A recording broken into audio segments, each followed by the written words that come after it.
नमस्कार, स्वागत है आपका जनगणमन 24/7 पर। आपको याद होगा जब जस्टिस यशवंत वर्मा का जो कैश कांड है, यानी कि उनके घर से जब नोटों की गड्डियां मिली थी, और उन विजुअल्स को आप याद करिए कि वो जली हुई नोटें मिली थी, और वो पूरा इंक्वायरी का प्रोसेस हुआ, 3 मेंबर की कमेटी बनाई गई और वो दोषी पाए गए। अब ये खबर आ रही है, जो बड़ी खबर है इस समय, और वो ये है कि जस्टिस यशवंत वर्मा, जो कि अभी इस समय इलाहाबाद हाई कोर्ट के जज हैं, उनके लिए ये मुश्किलें बढ़ गई हैं। और आपको बताते हैं कि उनके खिलाफ महाभियोग लाने का निर्णय लिया है सरकार ने, और ये खबरें आ रही हैं। और इस मामले में सुप्रीम कोर्ट द्वारा नियुक्त जो जांच समिति थी, उसने जस्टिस वर्मा पर अभियोग लगाया है। रिपोर्ट्स की माने तो समिति की इस रिपोर्ट के बाद जस्टिस वर्मा के खिलाफ संसद में महाभियोग लाए जाने के विकल्प पर सरकार विचार कर रही है। इस प्रस्ताव को संसद के मॉनसून सत्र के दौरान पेश किया जा सकता है। तत्कालीन सीजेआई ने जस्टिस वर्मा के खिलाफ, यानी कि जस्टिस संजीव खन्ना ने जस्टिस वर्मा के खिलाफ भ्रष्टाचार की जांच की सिफारिश की है। वहीं जस्टिस वर्मा का कहना है कि उनके घर में इतनी भारी मात्रा में नकदी कैसे आई। खैर, ये पूरा जो प्रोसेस है, अब ये महाभियोग में जा रहा है। अब कैसे चलता है महाभियोग, ये सब तो टेक्निकलिटीज की बात है, लेकिन ये महाभियोग लाना जस्टिस वर्मा के खिलाफ, ये कितना बड़ा कदम होगा, और क्या वाकई में अब न्यायपालिका और सरकार मिलकर, ऐसा लग रहा है कि फैसला लेने में लग गए हैं कि न्यायपालिका में भ्रष्टाचार नहीं चलेगा। इस समय हमारे साथ के राय हैं, जो कि इलाहाबाद हाईकोर्ट के वरिष्ठ वकील हैं। राय साहब, आपका स्वागत है। और हमारे साथ सिद्धार्थ शर्मा है, इंडिपेंडेंट मीडिया एनालिस्ट, आपका भी स्वागत है। राय साहब, आपसे शुरू करती हूँ कि ये महाभियोग जो लाया जा रहा है, या लाने का फैसला लिया जा रहा है कि सरकार इसको मॉनसून सत्र में लेकर आएगी, जाहिर सी बात है कि इसको लेकर राज्यसभा के चेयरमैन को लिखा जाएगा, लोकसभा के स्पीकर को लिखा जाएगा, और खबरें ये आ रही है कि मॉनसून सेशन में लाया जाएगा। ये कितना बड़ा कदम होगा जस्टिस यशवंत वर्मा के खिलाफ? नीलू जी, आपने अपनी बात की शुरुआत किया है कि justice Yashwant Verma Allahabad high court में वकील हैं, जज हैं। तो मैं और स्पष्ट कर दूं कि यह जस्टिस यशवंत वर्मा के परिवार की, वर्मा परिवार की तीसरी पीढ़ी है जो वकालत और जजशिप इलाहाबाद का संभाली है। और वो परिवार इलाहाबाद का इतना सम्मानित परिवार था, जिस तरह से यहाँ पर मोतीलाल नेहरू का परिवार था, जिस तरह से कारजू का, सप्रू का, गुलटू साहब का परिवार था, उस तरह के सम्मानित परिवारों में था। और तीन चीजें जो इलाहाबाद हाई कोर्ट के कामयाब वकीलों में देखी जाती है, उनकी शोहरत, उनकी इज्जत, उनकी दौलत, तीनों का कोई और छोर नहीं था। और शराफत तो ऐसी थी कि इस परिवार के खुद यशवंत वर्मा जी के पिताजी और उनके बड़े पिताजी के नाम पे कस्में खाने के लिए लोग तैयार थे, ईमानदारी का। लेकिन ये हमारे इलाहाबाद हाई कोर्ट का और देश की न्यायपालिका का दुर्भाग्य है कि यशवंत वर्मा साहब काजल की कोठरी में रंगे हाथ पकड़े गए। और मैं समझता हूं कि भारतीय न्यायपालिका के इतिहास का ये शायद पहला केस होने जा रहा है जब महाभियोग इनके ऊपर कामयाबी से पारित हो जाएगा। क्योंकि पिछले महाभियोग में तो जो वीरा स्वामी वाला महाभियोग था, उसमें नॉर्थ वर्सेस साउथ का कुछ सेंटिमेंट चल गया कि एक पार्टी लाती थी, दूसरी पार्टी वॉकआउट कर देती थी। सौमित्र सेन का हुआ तो सौमित्र सेन ने पार्लियामेंट में डिबेट के पहले ही उन्होंने इस्तीफा दे दिया। दीपक मिश्रा में उन्होंने बीच में बहुमत नहीं मिला, और किसी एकाध जज में ऐसा हुआ कि उनके खिलाफ जो कमेटी बनी उसने उनको दोषी नहीं पाया, जो गांगले साहब थे। इस बार चूंकि भाजपा सत्ता में है, भाजपा के पास बहुमत है अपने सहयोगी दलों के साथ, कांग्रेस की तरफ से इस पर बहुत क्लियर स्टैंड लिया गया है और कांग्रेस से कभी जुड़े रहे। और सुप्रीम कोर्ट के बार के अभी अभी तक प्रेसिडेंट रहे कपिल सिब्बल ने खुद एक इम्पीचमेंट मोशन की शुरुआत की थी इनके खिलाफ, शेखर यादव के खिलाफ।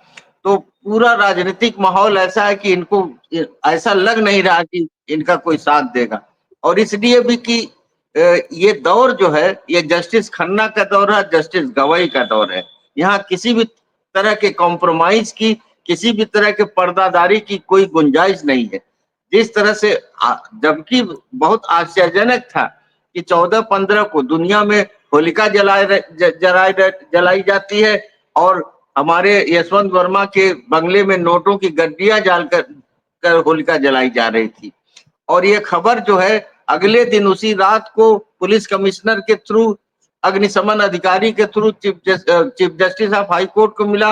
हाई कोर्ट ने सीजीआई को सूचित कर दिया था, लेकिन 7 दिन तक पूरी न्यायपालिका सीजीआई एकदम सदमे में और सकते में थी कि इनको करें क्या।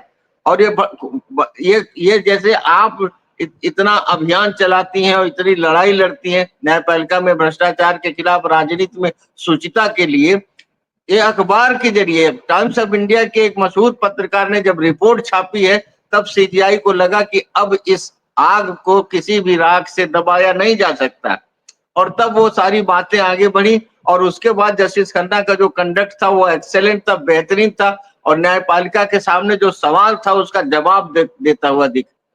जस्टिस चीफ जस्टिस खन्ना ने 3 बहुत हाई पावर कमेटी बनाई, जिसमें एक के बारे में कहा जाता है कि जो माननीय महिला जज थी वो साइबर के का और इलेक्ट्रॉनिक्स लॉ की बहुत एक्सपर्ट थी, और उन्होंने बहुत करीबी से जांचा इनके फोन रिकॉर्ड्स को, इनके और तमाम बातचीत को, इनके और सारे एसएमएस को और ईमेल को, और तीनों लोग करीब करीब 45 दिन तक जांच किया और जांच में इनको दोषी पाया। शर्मनाक बात यह है कि इनसे जो सवाल पूछा गया, इन्होंने बहुत ढिठाई के साथ उसका इनकार किया। एक ईमानदारी यह भी होती है कि अगर आपसे कोई गलती हो गई है, जाने या अनजाने, और वो रंगे हाथ पकड़ ली गई है, कैमरे में आ रहा है, नोट जल रहा है, आपका बंगला है, आपके यहाँ 45 लोग गवाह थे, जिसमें आपका खुद का एक सेक्रेटरी, आपके स्टाफ का आदमी, जो रिकॉर्डेड वॉइस है कि आदिल महात्मा गांधी जल रहे हैं, ये वो उस समय जो रिकॉर्ड हो रहा तो उसमें कोई आदमी आदिल से कह रहा है, आदिल इनका स्टाफ का आदमी है, ये इनकार कर रहे थे। इनसे पूछा गया कि पहला कि नोट आया कहां से, दूसरा नोट किसका था, और तीसरा इनसे पूछा गया फिर नोट गया कहां यहाँ से। जस्टिस वर्मा ने कहा न यहाँ नोट था, न यहाँ नोट कहीं से आया, न यहाँ से नोट कहीं गया, और अपने परिवार वालों से भी उन्होंने झूठ बुलवाया, जबकि वहां अग्निशमन वाले थे, पुलिस वाले थे, सीआरपीएफ के लोग थे, खुद जस्टिस वर्मा के स्टाफ के लोगों ने सब कुछ वो मान लिया जो कि कैमरे में दिखाई पड़ रहा था। अब एक मौका इनको और दिया गया, जब 3 मेंबर्स कमेटी ने अपनी रिपोर्ट सबमिट कर लिया 8 मई को, 8 मई के पहले, तब इनको चीफ जस्टिस ऑफ इंडिया ने चिट्ठी लिखी कि ये समय की नजाकत यही है कि आप रेजिग्नेशन दे दीजिए, रेजिग्नेशन देकर आप छुटकारा पाइए, क्योंकि आपके खिलाफ सारे सबूत जो है अकाट्य रूप से सही पाए गए हैं। इन्होंने रेजिग्नेशन देने से इनकार किया। अब चीफ जस्टिस ऑफ इंडिया के पास कोई दूसरा चारा नहीं था सिवाय इसके कि जो अनुच्छेद 124(4) में लिखा हुआ कि इनके खिलाफ महाभियोग की तैयारी की शुरुआत करा दें, और उन्होंने प्रेसिडेंट ऑफ इंडिया और प्राइम मिनिस्टर ऑफ इंडिया को ये इंक्वायरी रिपोर्ट भेजते हुए ये डिमांड कर दिया, या रिक्वेस्ट कर लिया कि इनको इम्पीचमेंट के लिए ये एक राइट केस है, आप तैयारी। नहीं, लेकिन एक प्रेसिडेंट ऑफ चीज और इंडिया, भी है राय साहब एक चीज और भी है कि महाभियोग मतलब कि जो उनका पद है जज का, उस पद से वो हटाए जाएंगे, लेकिन अगर एक्स्ट्रा चार्जेस होते हैं, जैसे कि घूसखोरी का उन पर आरोप है या महिलाओं का शोषण का आरोप है, तब उसके अलावा उनके खिलाफ एक मामला भी दर्ज होता है और क्रिमिनल केस भी बनता है। तो क्या ऐसी भी चीजें उनके खिलाफ हो सकती हैं कि भाई ठीक है, इम्पीचमेंट तो संसद के अंदर होगा, संसद से पारित होगा, लेकिन उनके खिलाफ क्या कोई मुकदमा भी दायर हो सकता है? जी हाँ, दायर इसलिए हो सकता है कि 2 चीजें हैं। एक तो संविधान का जो प्राविधान है, जो आर्टिकल में है 124 में, और दूसरा जजेस इंक्वायरी एक्ट है, जिसके तहत इनके खिलाफ कार्रवाई होती है। तो महाभियोग की प्रक्रिया बहुत जटिल है, बहुत असंभव है, इसीलिए 5 लोगों पर ये महाभियोग चलने की तैयारी हुई, सदन के पटल पर रखा भी गया या मोशन दिया गया, लेकिन सफल नहीं हुआ। इसकी वजह यह है कि एक तो जो मिनिमम रिक्वायरमेंट है कि 50 सदस्य राज्यसभा के हों, 100 सदस्य लोकसभा के हों, और जितने लोग उपस्थित हो उसके 3/4 लोग इसके पक्ष में हैं, उसमें भी एक और कड़ी आती है कि उसके बाद वो चाहे तो एक हाई पावर इन्वेस्टिगेटिंग कमेटी बैठा सकते हैं, कंसिस्टिंग ऑफ एक कोई सुप्रीम कोर्ट का जज और कोई हाई कोर्ट का जज, और सरकार चाहे तो एक लीगल लिमिनरीज को, वो 3 लोग फिर इनसे मैटर की जांच करेंगे। वो 3 लोग फिर यशवंत वर्मा साहब को बुला के उनसे पूछताछ करेंगे, जैसा कि इस कमेटी ने किया था। फिर वो 3 लोगों की कमेटी की एक रिपोर्ट प्रस्तुत होगी वाइस प्रेसिडेंट ऑफ राज्यसभा के चेयरमैन को और लोकसभा के स्पीकर को, और फिर वो सदन में रखा जाएगा, तो दोबारा पास जस्टिस कराया नहीं, जाएगा, तब इम्पीचमेंट आने के प्रेसिडेंट को। पहले नहीं, लेकिन इम्पीचमेंट आने के पहले मान लीजिए कि जस्टिस वर्मा रिजाइन कर देते हैं, तो फिर क्या होगा? जस्टिस वर्मा रिजाइन कर सकते हैं, जैसे सौमित्र सेन साहब रिजाइन कर दिए। उनको लगा कि इम्पीचमेंट कहीं पारित न हो जाए, हमारे चेहरे पर कोई ऐसी कालिख न पूछ जाए जिसमें जिसमें हमारे आने वाली 5 पीढ़ियों को भी लगे कि हमारा चेहरा काला है। उन्होंने रिजाइन कर दिया। वीरा स्वामी के खिलाफ तो टेबल ही नहीं हो पाया, पास ही नहीं हो पाया। रिजाइन पॉसिबिलिटी करने आपको के बाद किसकी लग रही है? रिजाइन क्योंकि करने के बाद जो समस्या आएगी, जो जिस समस्या का सामना भी सुप्रीम कोर्ट ने किया, जब उनसे डिमांड किया बार ने, हमारे इलाहाबाद हाईकोर्ट के बार के जो यशस्वी हमारे अध्यक्ष अनिल तिवारी जी, उन्होंने भी डिमांड किया कि साहब इनके खिलाफ एफआईआर किया जाए। इलाहाबाद हाईकोर्ट में भी रिट याचिका, सुप्रीम कोर्ट में रिट याचिका, दोनों खारिज हुई है, कह के कि जब तक कि ये इंक्वायरी चल रही है, इस तरह के किसी का कोई औचित्य नहीं है कि हम एक पैरेलल प्रोसीडिंग ड्रा करें। लेकिन यानी कि आप ये कह रहे हैं, यानी कि आप ये कह रहे हैं कि अगर वो रिजाइन कर देंगे तो भी ये आपराधिक मामला चलेगा, लोग एफआईआर अलग अलग बार एसोसिएशंस करेंगे। डिजाइन कर देंगे तो ये जो नोट रखने का जो इनका इनका इनका स्टाफ कह रहा था कि यार गांधी जी जल गए हैं, ये गांधी जी की खोज में जो है ये जो अपराध बनेगा कायदे से, तो यशवंत वर्मा के खिलाफ एफआईआर न भी होता तो इस घर में इतने अवैध नोट पाए जाने पर दिल्ली पुलिस को स्वतंत्र रूप से किसी को नामजद किए बगैर अननेम्ड एफआईआर कर देनी चाहिए थी। विवेचना में, इन्वेस्टिगेशन में देखा जाता है कि ये नोट किसका है, कहां से आया और किसके उपयोग में था। लेकिन अगर वो रिजाइन कर दिए तो ये बहुत बड़ा खतरा है कि उसके बाद इनके ऊपर सीधे एफआईआर होगी, गिरफ्तारी होगी, कुछ भी कार्रवाई हो सकती है। इसका उदाहरण मैं दूं, इलाहाबाद हाईकोर्ट के एक जज थे कुद्दूसी साहब, वो रिटायर हो चुके थे और एक करप्शन के मामले में फंस गए, और जबकि उस करप्शन का बहुत बड़ा हाथ गोगोई साहब का भी उसमें हाथ था, और एक शुक्ला जी लखनऊ बेंच के थे, वो फंसे। लेकिन शुक्ला जी सिटिंग जज थे, उनको नहीं छू पाई, कुद्दूसी साहब को जेल में रहना पड़ा। रिटायर्ड जज को जेल में रहना पड़ सकता है। और सिटिंग जज का भी एक उदाहरण है जस्टिस कर्नर, जबकि देश में लोगों ने कहा कि ये दलित जज है इसलिए इतना बड़ी बड़ी सजा, 6 महीने जस्टिस कर्नर कंटेम्प्ट में जेल में थे, जब उनको कलकत्ता में ट्रांसफर हुए और सुप्रीम कोर्ट के जजों के खिलाफ उन्होंने आदेश पारित किया। तो ये यशवंत वर्मा को ये सारे बुरे दिन देखने पड़ सकते हैं, लेकिन न्यायपालिका के लिए यह उजाला है।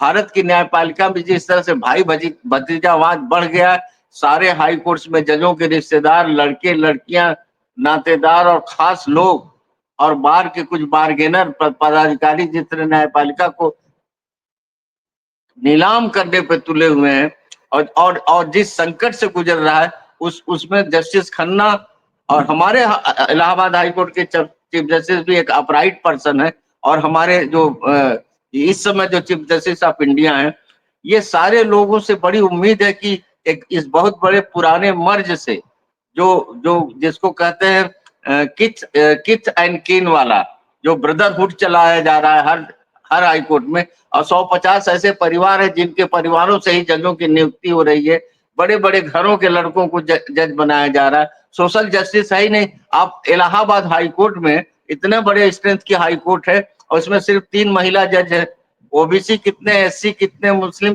कितने, महिलाएं कितने। अभी अभी जस्टिस नागरत्ना ने कहा कि 20% ऑफ द जजेस should be from the female. हाँ ठीक है, कॉन्वर्सेशन, हाँ मैं राय साहब, अब मैं सिद्धार्थ के पास जाती हूँ कि बहुत लंबा हो जाएगा अभी की कॉन्वर्सेशन। हम इस महाभियोग से ही जोड़ के रखना चाहते हैं, जो जस्टिस यशवंत वर्मा के खिलाफ महाभियोग लाने की तैयारी में है सरकार। अब सिद्धार्थ, आपको क्या लगता है कि बड़े टेकअवेज क्या हैं? इसमें 2-3 चीजें हैं, या तो वो रिजाइन कर देंगे, रिजाइन करेंगे तो भी फंसेंगे, क्योंकि रिजाइन करेंगे तो फिर उनके खिलाफ एफआईआर दर्ज होगी, आपराधिक मामला तय होगा। तो क्या अब इस दलदल से, बहुत बुरे दलदल में ऐसा लग रहा है कि यशवंत वर्मा फंस चुके हैं, और अब ये जो एक अपमानित सी स्थिति जो उनकी देखने को मिल रही है, इज्जत का उनके बिल्कुल ऐसा लग रहा है कि फालूदा बन जाएगा। तो ऐसे में वो क्या कर सकते हैं, ये एक बड़ा सवाल है। और सरकार और विपक्ष दोनों क्या मिलकर एक संदेश देंगे अगर इसको पारित भी किया जाता है तो? जी। एक तो राय साहब ने बहुत अच्छे से समझा दिया सिलसिलेवार की वर्मा जी की ये स्थिति क्यों आई है, कहाँ पर उनकी उनकी उनसे क्या भूल चूक क्या हुई है करके। तो सबसे पहले तो महाभियोग में कोई सजा नहीं होती है, सिर्फ नौकरी जाती है और साथ में बदनामी होती है। तो सबसे पहले महाभियोग सफल भी हो गया तो कोई सजा नहीं होगी, ये सिर्फ उनकी नौकरी जाएगी और साथ में बदनामी होगी। उसके बाद क्या होगा वो बाद की बात है। दूसरी बात, एक बहुत गंभीर प्रश्न और गंभीर जानकारी और गंभीर चीज को स्पष्ट करता है कि भारत में न्यायपालिका और कार्यपालिका को कुछ संवैधानिक संरक्षण प्राप्त है, मतलब इम्यूनिटी है। मतलब विधायिका सरकार अगर गलत भी करती है तो लोग उसको 5 साल में बदल सकते हैं, पर यदि कार्यपालिका और न्यायपालिका गलत करे तो वो अपने 60-65 साल तक वो रह सकते हैं और संरक्षित रह सकते हैं और कुछ नहीं कर सकते। तो इसीलिए मेरे ख्याल से देश में एक स्वतंत्र लोकपाल की जब जरूरत पड़ी, पहले भी पड़ी थी, इसके आंदोलन भी हुए थे, इसकी जरूरत कितनी महत्वपूर्ण है एक स्वतंत्र लोकपाल की, इससे स्पष्ट होता है कि एक नागरिक के नाते मैं अगर गलत करूं तो पड़ोस का पुलिस वाला भी मेरे ऊपर केस कर सकता है, इस राज्य की सीआईडी भी मेरे ऊपर केस कर सकती है, सेंट्रल गवर्नमेंट के पास की सीबीआई भी मेरे ऊपर केस कर सकती है। लेकिन मेरे ही जैसा कोई नागरिक अगर वो कार्यपालिका का सदस्य बन गया या न्यायपालिका का सदस्य बन गया तो उसको इतनी इम्यूनिटी और संरक्षण प्राप्त हो जाता है कि वो अगर गलत भी करता है तो उसके ऊपर किसी भी तरह का मुकदमा वगैरह आप नहीं चला सकते। आपके पास केवल एक ही विकल्प बचता है, महाभियोग। खैर, महाभियोग ये एक मैंने उदाहरण दिया, सामान्य लोग और कार्यपालिका और न्यायपालिका को जो संरक्षण प्राप्त है इसके। तो वर्मा जी पर महाभियोग अगर सफल होगा तो सबसे पहले उनको दोनों सदनों में 2/3 बहुमत से वो पास होना पड़ता है। मतलब राज्यसभा में करीब 165 लोग उनको निकालने के बारे में वोट करें और लोकसभा में करीब 365 एमपी वोट करें। अब आप अगर देखिए कि महाभियोग अगर लाते हैं तो सबसे बड़ा जो दल होता है, जो सरकार में होता है, उसका स्ट्रेंथ क्या है? तो बीजेपी के पास 125 लोग कम है, 125 एमपी कम है लोकसभा में और 65 एमपी कम है उसके पास करीब कहां पर राज्यसभा में। तो मुझे ये समझ में नहीं आ रहा है कि जब 2/3 बहुमत की जरूरत है तो भाजपा सरकार 10 बार सोचेगी कि ये महाभियोग को लाएं या न लाएं। महाभियोग लाने से पहले के जो स्टेप्स हैं, जैसे 3 मेंबर कमेटी बनाना, ये उनके ऊपर एक इन्वेस्टिगेशन करना, ये सब भले करेगी, लेकिन महाभियोग, साक्षात महाभियोग मतलब इम्पीचमेंट मोशन मूव करेगी, मुझे ऐसा नहीं लगता। क्योंकि इससे पहले भारत में 5 लोगों के ऊपर, 5 सुप्रीम कोर्ट के जजेस या हाई कोर्ट के जजेस के ऊपर महाभियोग चला था, एक में भी वो अपने निष्पत्ति पर या निष्कर्ष तक नहीं पहुंचा था, महाभियोग सफल नहीं हो पाया था। अलग अलग कारणों से बीच रास्ते में ही वो समाप्त हो गया। होता यह है कि क्योंकि इसमें अगर महाभियोग सफल हो गया तो वो व्यक्ति का नाम भी बदनाम होता है, वो व्यक्ति जहां से आता है वो राज्य भी बदनाम होता है, वो जिस समाज से आता है इसीलिए वो भी बदनाम होता है। इसीलिए जैसे जैसे महाभियोग का समय निकट आते चला जाता है, इसमें राजनीति ज्यादा होने लगती है। जैसे राय साहब ने कहा, इससे पहले एक वीरास्वामी केस हुआ था तो साउथ नॉर्थ डिवाइड हो गया था, जातीय डिवीजन भी हो सकते हैं। और हमें पता है कि भारत में जो विधायिका है, मतलब लोकसभा में या राज्यसभा में जो सदस्य हैं, जो एमपीस हैं, वो तो राजनीति से प्रेरित रहते हैं। वहां पर तो साउथ नॉर्थ डिवाइड है, वहां पर तो जातीय डिवाइड है ही। तो इस तरह के डिवाइड्स वहां पर नहीं, लेकिन अब यशवंत वर्मा के केस में कैसा डिवाइड आपको होता हुआ नजर आ रहा है? मुझे तो नहीं लग रहा कि इसमें कोई जाति डिवाइड अगर हो सकता है तो। अभी नहीं आएगा, लेकिन जैसे जैसे आगे जाएगा तो यशवंत वर्मा जी भी तो अपनी बात को रखने के लिए उनको भी तो कोई ना कोई राजनीतिक दल समर्थन करने वाला होगा, कोई ना कोई राजनीतिक दल के साथ तो वो जाएंगे, किसी न किसी समाज के वो भी तो अंग होंगे। वो समाज सोचेगा कि अगर इनका नाम आ गया, सही या गलत, इनके ऊपर महाभियोग चल गया तो वो समाज के ऊपर भी तो एक बदनामी है। तो ऐसे समय में डिफेंड करने के लिए काफी सारे लोग, बचाव करने के लिए अलग अलग कारणों से आ जाते हैं। वहां पर फिर वो जो गलती हुई, जो महाभियोग का विषय है, वो विषय गौण हो जाता है और वो व्यक्ति प्रमुख हो जाता है और उसके पक्ष और विपक्ष में लोग आके खड़ा होना शुरू करते हैं, क्योंकि वो एक सिंबल बन जाता है, वो एक प्रतीक बन जाता है कि अगर इसके साथ कुछ हो गया तो मतलब हो सकता है पूरा राज्य बदनाम हो जाए, हो सकता है पूरा एक समाज बदनाम हो जाए। तो वो समाज के लोग, उस राज्य के लोग अलग अलग कारणों से साथ आ जाते हैं। और मुझे जिस तरह से राय साहब ने कहा कि वर्मा जी एक अपने आप में एक बहुत नामी गिरामी परिवार से आते हैं, उनका एक साख है, उनकी एक परंपरा है, तो स्वाभाविक है कि अगर किसी परिवार की साख है, उनकी परंपरा है, तो उनका समर्थक वर्ग भी बहुत बड़ा होगा। वो जो अभी भले सामने नहीं आया हो, लेकिन आने वाले समय में सामने आएगा। तो मुझे ऐसा नहीं लगता है कि भाजपा, जिसके पास खुद ही इस महाभियोग को पास करने के लिए करीब करीब 200 एमपी की कमी है, मतलब 800 एमपी हैं राज्यसभा और लोकसभा दोनों में मिलके, उसमें महाभियोग को पास करने के लिए जितनी संख्या चाहिए बीजेपी के पास उससे 200 लोग कम हैं। वैसे में वो महाभियोग का प्रस्ताव लाएगी, इसमें मुझे काफी शंका है। हाँ, ये हो सकता है कि क्योंकि सुप्रीम कोर्ट के चीफ जस्टिस की ओर से खन्ना जी के तरफ से आ गया है, तो वो अगर उसको नहीं चलाएंगे तो लोग कहेंगे कि देखो भाजपा भ्रष्टाचार का समर्थन करती है। इसीलिए उस चीज को प्रोसेस में, पाइपलाइन में डालने की कोशिश तो करेगी भाजपा। वो क्या कहते हैं, एक 3 मेंबर कमेटी बना सकती है, उनके ऊपर किसी तरह का इन्वेस्टिगेशन शुरू कर सकती है। लेकिन जो किसी व्यक्ति के ऊपर महाभियोग चलाने के लिए लोकसभा और राज्यसभा में दोनों प्रस्ताव पेश होने हैं, वो प्रस्ताव मेरे ख्याल से पेश होने से पहले इस चीज को बंद कर दिया जाएगा, क्योंकि वो पास करने के लिए जो संख्या चाहिए वो भाजपा के पास नहीं है। और वो अगर प्रस्ताव पेश हो जाता है तो बहुत ज्यादा ध्रुवीकरण होना शुरू होता है। वीरास्वामी केस में हमने देखा, नॉर्थ और साउथ डिवीजन हो गया, हो सकता है जातीय डिवीजन हो जाए। किसी भी बात, भारत में तो राजनीति किसी भी बात पर डिवाइड हो सकती है, ध्रुवीकरण किसी भी विषय पर बन सकता है।